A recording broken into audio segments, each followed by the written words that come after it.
안녕하세요. 모질이들을 위한 AI 뉴스 모아이의 아크입니다. 인공지능은 데이터셋을 이용해서 기계학습을 통해 만들어진다는 건 누구나 알고 있는 상식인데 어떤 식으로 기계학습이 이루어지는지는 약간 어렵게 느껴지죠. 제가 오늘 수식 하나도 없이 진짜 찐 모질이들을 위해 누구나 이해할 수 있는 버전으로 딱 10분 만에 설명하는데 도전해 보도록 하겠습니다.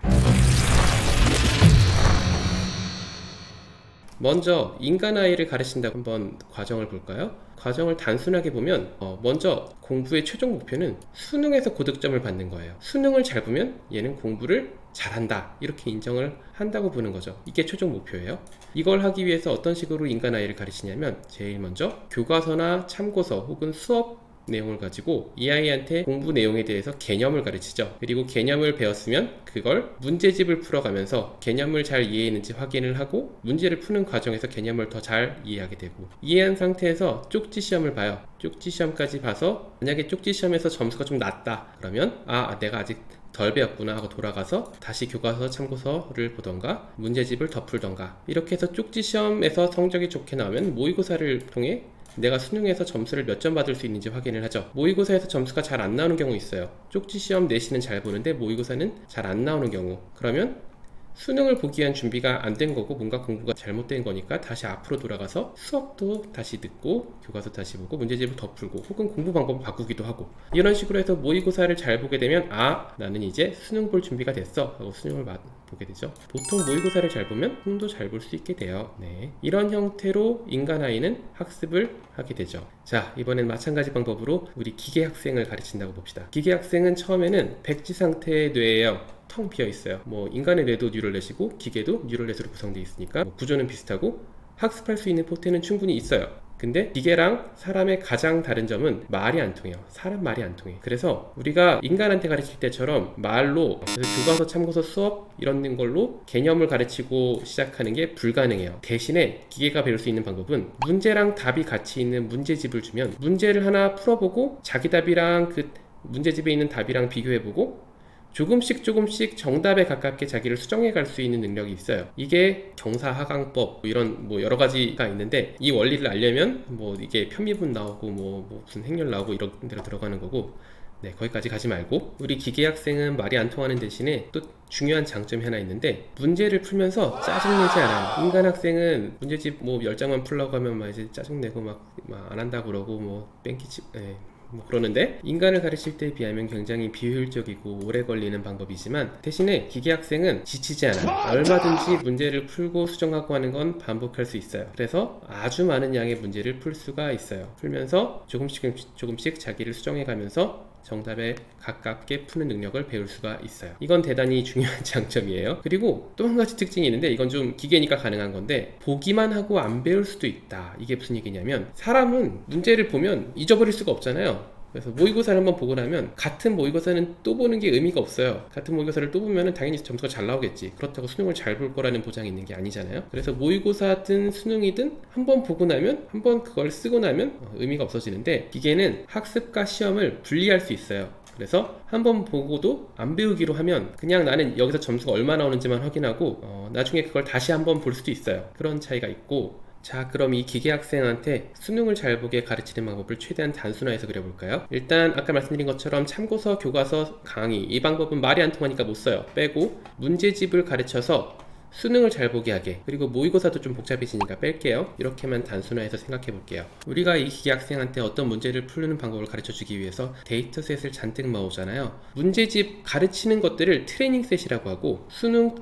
해당하는 걸 테스트셋이라고 해요. 다 같이 합쳐서 데이터셋이 되는 건데, 문제랑 정답이 같이 묶여있는 거대한 문제들의 셋, 데이터셋을 모은 다음에 이 중에 여기서 어떻게 수능 문제를 만드느냐?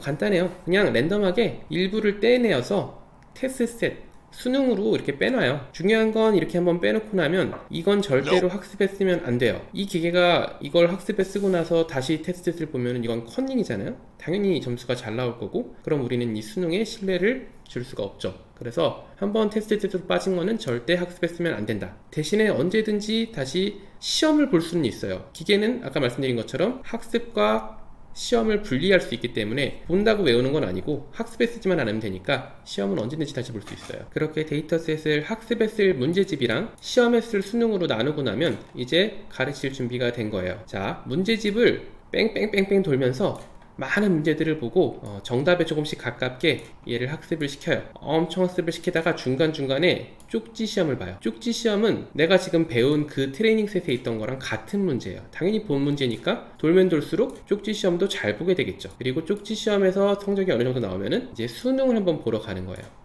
그래서 수능에서 높은 점수가 나오면 학습 성공, 이렇게 되겠죠. 자, 이제 실제로 기계학습을 하면서 어떤 상황들이 벌어지는지 같이 한번 볼까요? 이런 상황이에요.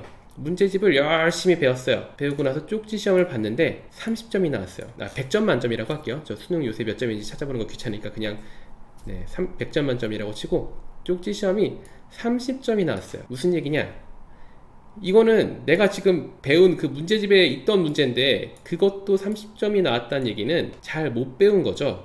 잘 못 배운 거죠. 이걸 언더핏이라고 해요. 쪽지 시험에서 점수가 안 나왔는데 수능은 어떻게 나오겠어요? 당연히 안 나오겠죠. 현실 세계에서는 가끔 이거 수능 대박 그래가지고 이것만 잘 나오는 경우도 있는데 그건 운 좋게 잘 나오는 거고, 기본적으로 여기서 나오는 쪽지 시험, 수능 이런 것들은 문제 수가 우리가 현실 세계에서 하는 시험들보다 훨씬 많아요. 무슨 얘기냐면 현실 세계의 수능은 뭐 현실적으로 풀 수 있는 시간상의 문제도 있고 문제셋이 그렇게 많지도 않기도 하고, 그러니까 뭐 기껏해야 몇백 문제 풀는데 끝나는데 기계학습에 쓰는 트레이닝 셋, 테스트 셋은 몇만 단위로 가기 때문에 우연히 잘 보고 이런 거 없어요. 여기서 30점 나왔으면 당연히 이거보다 한참 낮게 나올 거예요.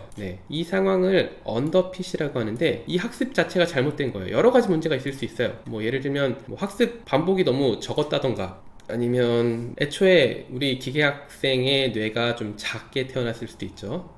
그럼 뇌를 좀 키우고 시작을 해야죠. 학습 방법이 잘못됐을 수도 있어요. 여러 가지 문제가 있지만 언더핏, 트레이닝 셋에서 나온 문제조차 잘 못 푼다는 거는 시작도 안 된 거예요. 기계학습이. 이거부터 해결하고 시작을 해야 돼요. 자, 다음 상황입니다. 만약에 문제집을 뺑뺑뺑뺑 돌아서 쪽지 시험을 꽤 잘 보게 됐어요. 90점이 나왔어. 아, 됐어. 그러고 이제 수능을 보러 갔는데 수능에선 30점이 나왔어요. 이거 어떤 상황일까요? 이거 문제집을 그냥 달달 외운 거예요. 하나도 이해를 못했고 그냥 문제에 나온 문제집에 있는 문제만 달달 외웠으니까 이건 잘 보는데 자기가 학습에서 보지 못한 것들을 풀라고 하니까 점수가 낮게 나오는 거예요. 1 더하기 2를 배워서 아 이거 3이야 하고 배워서 이건 이제 잘 푸는데 여기 나와서 2 더하기 1은 그랬더니 못 푸는 거예요. 이거는 완전히 문제집을 달달 외운 거고, 이 상황을 오버핏이라고 해요. 과적합이라고 한글로는 표현하는데 이게 생각보다 흔하고 기계학습에서는 굉장히 주적이에요. 여러 가지가 있을 수 있어요. 뭐 예를 들면 문제집이 너무 양이 적을 수도 있죠. 문제수가 너무 적어서 나는 그냥 달달 다 외워지던데 통째로 다 외워버렸을 수 있어요. 그러면 당연히 수능이 떨어지니까 이거는 잘못 배운 거죠. 이것도 해결할 수 있는 방법이 여러 가지가 있는데 오버핏은 기계학습에서 굉장히 자주 일어나고 위험한 형태. 그래서 오버핏은 요약하면 문제집을 너무 달달 외워버렸다 이런 문제인데, 그래도 아까 언더핏보단 좀 나은 상황이에요. 학습을 일단 하긴 했어요.